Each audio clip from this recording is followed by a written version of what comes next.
सच्चिदानंद रूपाय विश्व उत्पत्ति आदि हेतवे तापत्रय विनाशाय श्री कृष्णाय वयम नमः। ओम नमो भगवते वासुदेवाय। श्री गोपी गीत श्लोक संख्या 6। गोपियाँ कहती है, हे ब्रजवासियों की पीड़ा का नाश करने वाले, हे गोपी जनों को स्वरूप का दान करने वाले, हे निज भक्तों का अभिमान मदहास से दूर करने वाले, हे सखा अपनी दासियों को अपने मनोहर मुख कमल का हमें दर्शन कराओ। गोपियों को मुक्ति की इच्छा नहीं थी, उनकी निष्काम भक्ति श्रेष्ठ है। गोपियों का श्री कृष्ण के प्रति प्रबल प्रेम निष्काम भक्ति का उदाहरण है। श्री कृष्ण का सुख ही मेरा सुख है, ऐसा प्रेम का आदर्श गोपियों का था। ऐसा कौन सा जीव है जिसे परमात्मा से मिलन की इच्छा न हो। रास लीला प्रत्येक को मुग्ध करके रास की भेंट करती है। परमात्मा के इस सर्वोदय रास लीला में प्रभु ने सबको एक समान आनंद दिया है। कन्हैया के मस्तक पर मयूर पंख है। काम सुख का जो त्याग करता है उसे परमात्मा पसंद करते हैं। भगवान श्री कृष्ण उसे सिर पर रखते हैं। आप यदि लौकिक काम सुख का त्याग करेंगे तो भगवान आपको मस्तक पर रखेंगे। मोर शारीरिक संबंध से प्रत्युत्पत्ति नहीं करते, इसलिए भगवान श्री कृष्ण मोर के पंख को अपने मस्तक पर धारण करते हैं। ज्ञानी पुरुष अपने आत्म पुरुष में ही खेलते हैं, जो दूसरों के साथ खेलते हैं वे दुखी होते हैं। श्री कृष्ण अपने स्वरूप के साथ खेलते हैं। श्री कृष्ण योगेश्वर है।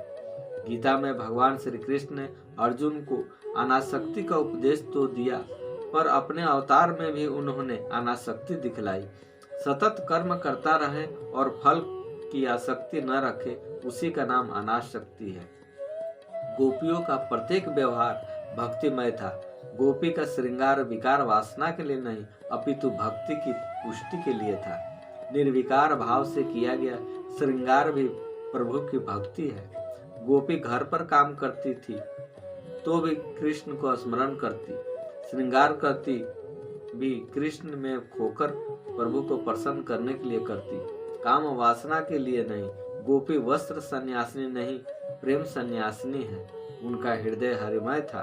गोपियां जहाँ जाती, जहाँ बैठती, वहाँ श्री कृष्ण का परम सानिध्य करती। इसलिए अगम्य प्रेम से वे उद्धव को कह सकी कि मेरे कृष्ण मुझे छोड़कर कहीं नहीं गए और जा भी नहीं सकते। ऐसी उच्च श्रेणी का प्रेम हो, वहाँ प्रभु को उपस्थित होना पड़ता है। गोपियों ने भगवान से कुछ नहीं मांगा, इसलिए भगवान गोपियों के ऋण में हमेशा के लिए बंधे रहे। अतः भगवान से कुछ न मांगे। भगवान कृष्ण ने गोकुल में 11 साल और मथुरा में 14 साल लीला की। द्वारका की लीला 100 साल तक चली। श्री कृष्ण 125 साल पृथ्वी पर रहे। मथुरा में ऐश्वर्य है पर प्रेम नहीं। ईश्वर को ऐसी अपेक्षा है कि जीव मेरे साथ प्रेम करे, पैसे के साथ नहीं। श्री कृष्ण ब्रजवासियों को हमेशा याद करते हैं। अनेक बार ब्रजवासियों को याद करते उनकी आंखों से आंसू बहते हैं। प्रेमी के विरह में रुदन करने से भी सुख होता है। श्री कृष्ण अपनी मंद पसंद गायों, गोपियों और नंद यशोदा का स्मरण करते हैं और उनकी आंखें भीग जाती है। सज्जन में परमात्मा का दर्शन करने वाला तो साधारण वैष्णव है, पर दुर्जन में भी परमात्मा का दर्शन करने वाला महावैष्णव है।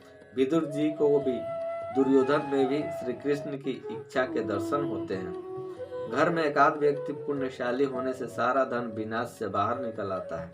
लंका में जब तक विभीषण जी थे तब तक रावण को कुछ नहीं हो सका, पर जब विभीषण जी रामचंद्र जी के पास गए तब रावण का सर्वनाश हुआ। एक बार श्री कृष्ण ने विदुर जी से कहा था कि अब दुर्योधन का नाश होने वाला है, इसलिए आपका यहाँ रहना बेकार है, आप तीर्थ करने के लिए चले जाओ। आजकल लोगों के पास इतना पैसा बढ़ गया है कि वे स्पेशल ट्रेन या लग्जरी बस में बैठकर यात्रा करते। वे मानते कि हमें तीर्थ यात्रा की, पर ऐसी यात्रा तो कौवा भी करता है। भागवत में तीर्थ यात्रा की भी विधि बताई गई है। इस विधि के अनुसार जो यात्रा करे तो उसकी यात्रा सफल होती है, उसका फल मिलता है। विदुर जी ने विधि पूर्वक तीर्थ यात्रा की। यात्रा करने वालों को परमात्मा के लिए प्रिय वस्तुओं का त्याग करना पड़ता है। यात्रा करते करते विदुर जी वृंदावन में पहुंचे। ब्रज रज अति पवित्र है। शास्त्र में 4 वस्तुएं पवित्र बतलाई है। ब्रज रज की मिट्टी नहीं, तुलसी वनस्पति नहीं, गाय पशु नहीं, एवं नदी का जल पानी नहीं। द्वारका में श्री कृष्ण राजा थे, इसलिए नंगे पांव नहीं चलते थे, पर वृंदावन में ग्वाला होने के कारण वे नंगे पांव घूमते थे। उनकी चरण रज से वृंदावन की रज भी पवित्र बन गई। ब्रज में श्री कृष्ण जहाँ जहाँ नंगे पांव घूमते हैं, जिसके कारण ब्रज रज अतिशय पवित्र हो गई है। जब अधर्म बढ़ता है तब धरती अन्न रस को निगल जाती है। जैसे गाय बछड़े के लिए दूध देती है, इसी तरह धरती माता भी अपने बालकों के लिए अन्न और रस देती है। हमारे भारतवर्ष में पहले कोई पीने के लिए पानी मांगता तो लोग उसे पहले प्रेम से भोजन कराते, स्वयं पैसे देकर खिलाते थे।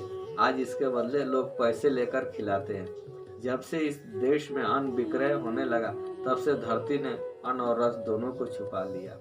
जय जय श्री राधे, जय जय श्री राधे, जय जय श्री राधे।